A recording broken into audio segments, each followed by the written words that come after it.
Now, how do you mean by resolution of the vector? Resolution of the vector means by splitting a vector in such a way that the combined of the that vectors that should be same of given vector.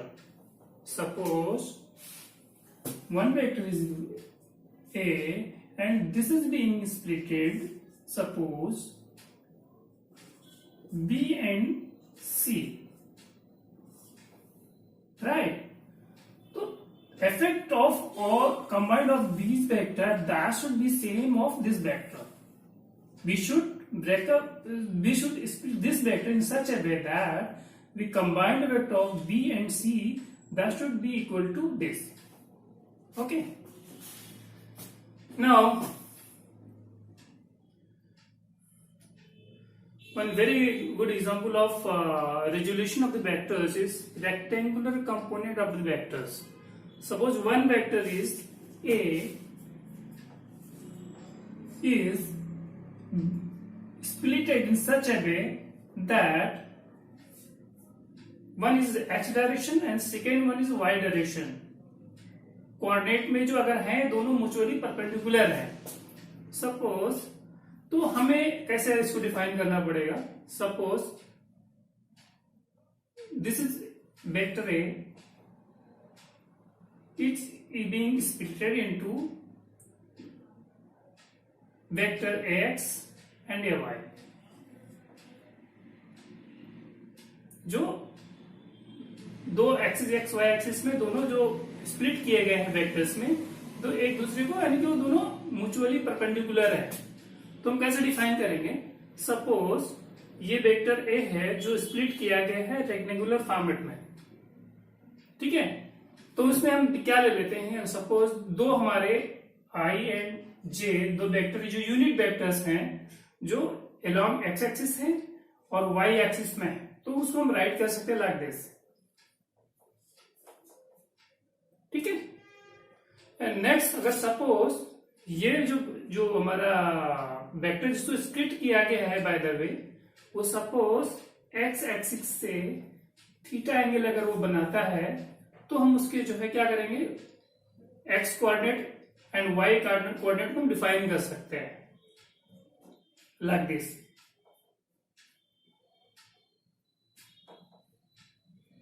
जो angle के side में होता है वो जो हमारा कास में ले लेंगे, जो इसके अपोजिट होगा उसको हम साइन में ले लेंगे. यानी जो हमारा जो अलोंग जो एक्स कोऑर्डिनेट होगा हमारा ए कॉस थीटा, अलोंग वो जो वाई एक्सिस में होगा ए साइन थीटा होगा.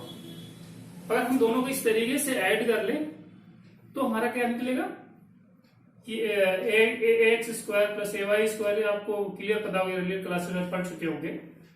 डिफाइन कर लेंगे, ठीक है. This one is equal to this one is equal to this one, this is also A Y. You can write this also, you write down like this A X. ठीक है. तो आप A X square plus A Y square A square जो A square cos square theta A square sine square theta, then you can write down like this A equal to ax plus A Y A square plus A Y square. और इसका जो angle आप निकाल सकते हैं tan theta equal to A Y upon A X. ठीक है. अगर सपोज इसी तरीके से बाय द वे हमको अगर ये 2 डायमेंशन में हो गया, अगर हम 3 डायमेंशन में बात करते हैं तो उसको हम इस तरीके से स्प्लिट कर सकते हैं रिजल्टेड वेक्टर को. ठीक है. और उसका जो है कि जो डिफाइन कर सकते हैं ये इस तरीके से दिखा सकते हैं आप. ए इक्वल टू एक जो 3 कोऑर्डिनेट्स होंगे जो एक along X axis, along Y axis, along Z axis, तो आप इस तरीके से लिख सकते हैं. ठीक है. नाउ अब वेक्टर्स में देखिए दो तरीके से होते हैं, दो तरीके से डिफाइन कर सकते हैं. स्केलर प्रोडक्ट हम दोनों आपस में अप्लाई करना है तो एक स्केलर प्रोडक्ट होता है और दूसरा होता है वेक्टर प्रोडक्ट. तो स्केलर प्रोडक्ट सपोज दो वेक्टर हैं, उनको हम डॉट प्रोडक्ट, अगर स्केलर प्रोडक्ट में डिफाइन करेंगे तो उसको डॉट प्रोडक्ट भी बोलते हैं. डॉट प्रोडक्ट अगर उसको हम डिफाइन करें, सपोज दो वेक्टर हैं जो उनके हम डॉट प्रोडक्ट है डिफाइन करते हैं, तो वो किसके इक्वल होगा, mod of vector A mod of vector B into cos theta. इसको अगर हम ज्योमेट्रिकल फॉर्म में डिफाइन करेंगे तो क्या होगा कि अगर suppose vector A and vector B को डॉट प्रोडक्ट में डिफाइन करेंगे तो उसको कैसे डिफाइन करेंगे, mod of A product mod of vector A dot mod of B cos theta mod of B cos theta, जो इसका डायरेक्शन होगा अलोंग ए होगा। ठीक है, अगर इस डॉट प्रोडक्ट के एग्जांपल अगर हम लेते हैं तो दो तरीके, देखिए हमारा आता है वर्क भी होता है, वर्क जो है फोर्स और डिस्टेंस यानी डिस्प्लेसमेंट का जो डॉट प्रोडक्ट होता है। इसी तरीके पावर भी लेते हैं तो वो भी डॉट प्रोडक्ट होता है, फोर्स और उसमें अलोंग वेलोसिटी का जो फोर्स, जब किसी बॉडी को फोर्स लगाते हैं जो तो उसमें कुछ वेलोसिटी डेवलप होती है, तो उसका जो डॉट प्रोडक्ट होगा वो भी हमारे स्केलर प्रोडक्ट डिफाइन करते हैं। ठीक है,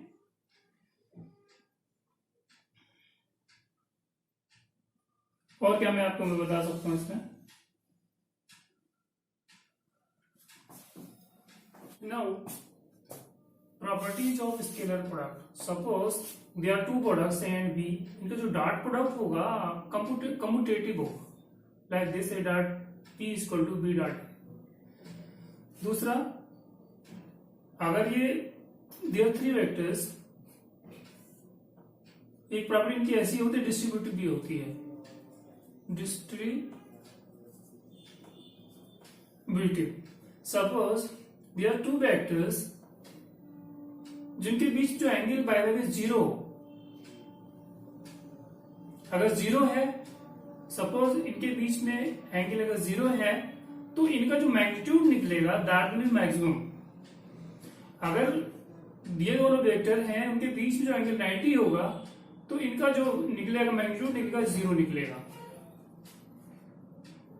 ठीक है, अगर सपोज ये दोनों वेक्टर हैं,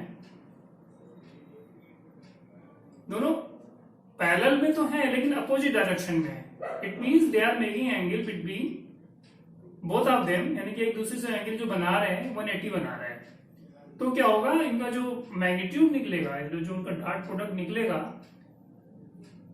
तो हमारा ये आएगा, यानी कि जो नेगेटिव मैग्नीट्यूड में निकलेंगे। ठीक है,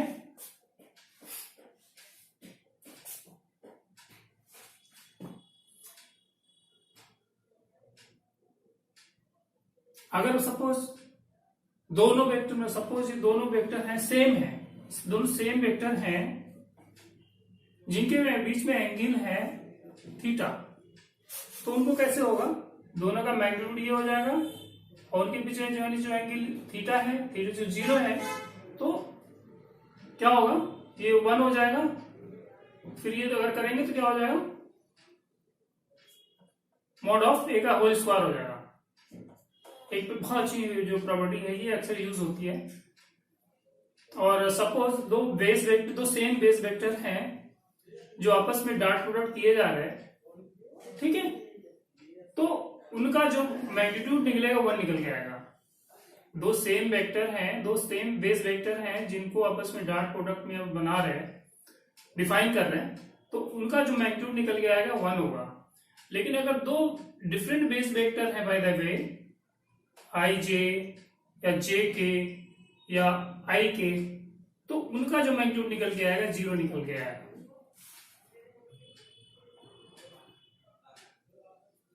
जे के 0,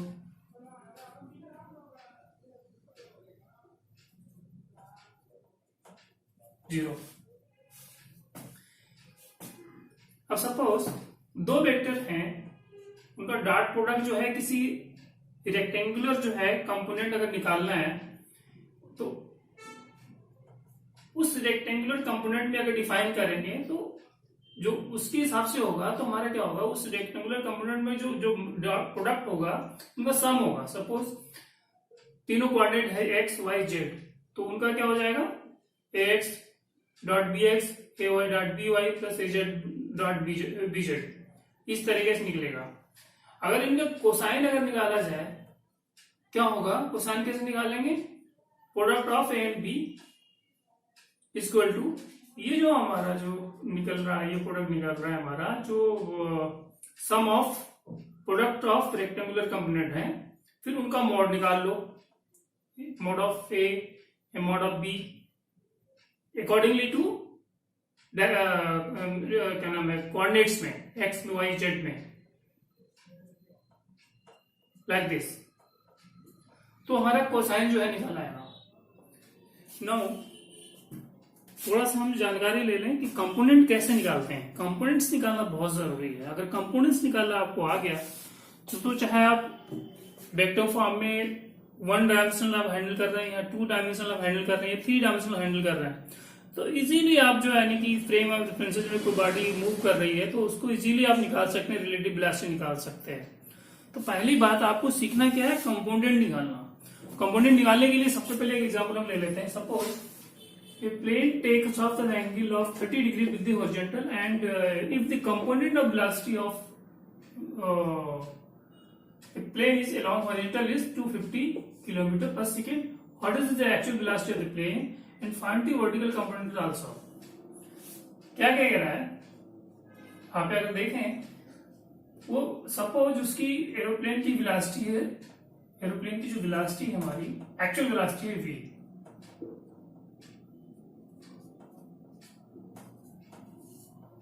प्लेन। बहुत ही इजीली देखना, बहुत ही ज्यादा उस तरीके से नहीं सोचना। वेलोसिटी ऑफ प्लेन आपको हमने सपोज कर लिया है, सपोज ये वेलोसिटी है वो हॉरिजॉन्टल से 30 डिग्री बना रही है, ठीक है। तो हम क्या करेंगे, सबसे पहले क्या करेंगे, और वो चूंकि अब हमें सबसे पहले क्या करना है, इसको जो रेक्टेंगुलर कोऑर्डिनेट में हम निकाल लेंगे, एक्स वाई जो है निकाल लेंगे। कोऑर्डिनेट में इसका दो देखेंगे डायरेक्शन वेलोसिटी क्या कैसे आएगी। मतलब सपोज अलोंग एक्स कोऑर्डिनेट में उसकी वेलोसिटी है vx, अलोंग वाई में है vy, और हमारा क्या है vx दिया हुआ है 250 और पूछ क्या रहा है व्हाट इज आस्किंग कि what is the actual velocity of plane. तो vx is equal to v cos theta, v is equal to vx upon cos theta, vx 250 cos theta is equal to 30 है, 250 upon 1/2 is equal to 500। ये आपका आ गया। Again अब क्या पूछता है, vertical component पूछता है। वर्टिकल कंपोनेंट जो एंगल के अपोजिट हो जाए उसी को हम ले लेंगे साइन, उसमें वर्टिकल कंपोनेंट क्या हो जाएगा, V Y equal to V sine theta, और वी आपने निकाल लिया है, यहां से वी 500 निकाल लिया, sine theta equal to sine 30, put कर दें आपका आंसर आ जाएगा, ठीक है। तो ये आसान तरीका है रेक्टेंगुलर फॉर्मेट में कंपोनेंट में उसको ब्रेक करना होता है और आप आराम से उसको जो है डिफाइन कर सकते हैं और कंपोनेंट को आराम से निकाल सकते हैं। अगर कंपोनेंट निकालना आ गया तो बहुत ही आसान हो जाएगा आपका कोई भी रिलेटिव वेलोसिटी के क्वेश्चन में सॉल्व करने के लिए। नाउ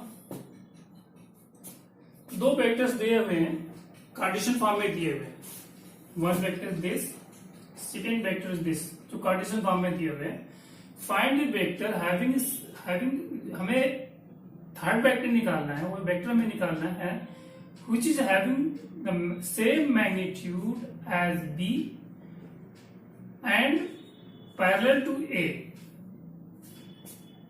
जहां पैरेलल टू A की बात आती है तो हम एक, जहां पैरेलल की बात अगर आपके पास दिमाग में आ गया, ये क्वेश्चन में पूछा जा रहा है, तो डिफरेंटली आपको लगाना पड़ेगा कि यूनिट वेक्टर ऑफ ए निकालना पड़ेगा। फर्स्ट यूनिट वेक्टर ऑफ ए। इसके लिए कैसे क्या करेंगे, यूनिट वेक्टर कैसे निकालते हैं, इसको डिफाइन कैसे करते हैं, A cap of A is equal to vector A divided by mod of vector A. ये आपका दिया हुआ है 3i प्लस 4j, इसका मॉड कितना होगा,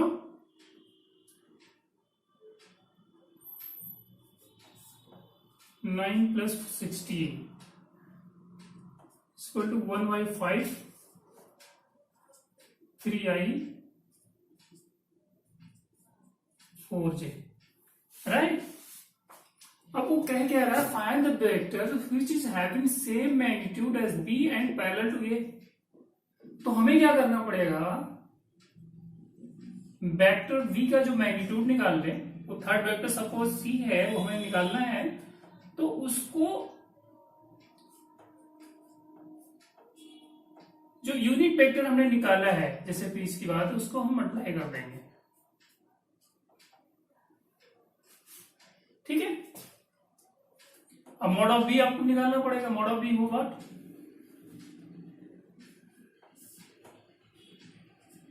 49 24 24 24 square into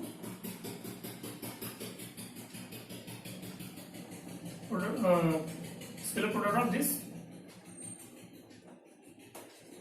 that becomes 25 into what is this 1/5 into 3i 4j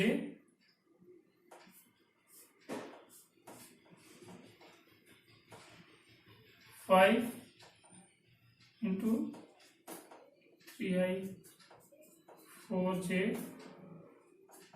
15 i 20j। एक आपके क्वेश्चन ऐसे ही बन गए, कार्टेशियन फॉर्म में है यूनिट। अगर आप इस तरह क्वेश्चन आता है तो आप ऐसे भी डिफाइन कर सकते हैं, यूनिट वेक्टर निकालना आना चाहिए। यूनिट वेक्टर होता है क्या है, उसको क्या करेंगे, उसको यूनिट वेक्टर इज दिस, आपको सबसे पहले क्या करना पड़ेगा, उसका मॉड से डिवाइड करना पड़ेगा। कैसे डिफाइन करते हैं, ठीक है ना।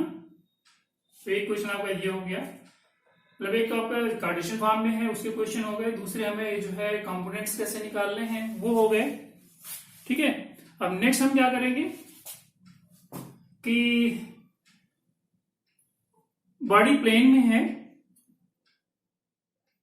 और हम दो रेफरेंस पॉइंट से हम देख रहे हैं उसको। बॉडी अगर वो प्लेन में है, उसका ऑब्जर्वेशन हम दो फ्रेम ऑफ रेफरेंसेस से देख रहे हैं, और वो दोनों फ्रेम ऑफ जो रेफरेंसेस हैं वो भी एक दूसरे को मूव कर रहे हैं, ठीक है ना। तो इस तरह के क्वेश्चन हम आगे करेंगे, उससे क्वेश्चन कई बन सकते हैं, लाइक रेन की बूंदें हो रही हैं, ड्रॉप हो रही हैं, और a man is moving on the road. तो जो हमारा जो रेन मेन प्रॉब्लम है वो प्रॉब्लम इसी तरीके डिफाइन होगा, क्योंकि जो बॉडी इज मूविंग प्लेन में है तो उसको डिफाइन करेंगे। उसमें भी हमें अच्छे अच्छे क्वेश्चन बनते हैं, उसको भी हम निकालेंगे, एक दो क्वेश्चन करेंगे तो आपको आसानी से कंसेप्ट क्लियर हो जाएगा। और कंसेप्ट क्लियर करना बहुत जरूरी, भले ही एक क्वेश्चन करें लेकिन उसको डेप्थ में करें, ठीक है। तो नेक्स्ट हम वो क्वेश्चन करेंगे, रेन मैन प्रॉब्लम करेंगे, ठीक है, वो जरूर करेंगे। बहुत अच्छा क्वेश्चन आएंगे, 2-3 क्वेश्चन आप करेंगे तो आपका कंसेप्ट क्लियर हो जाएगा।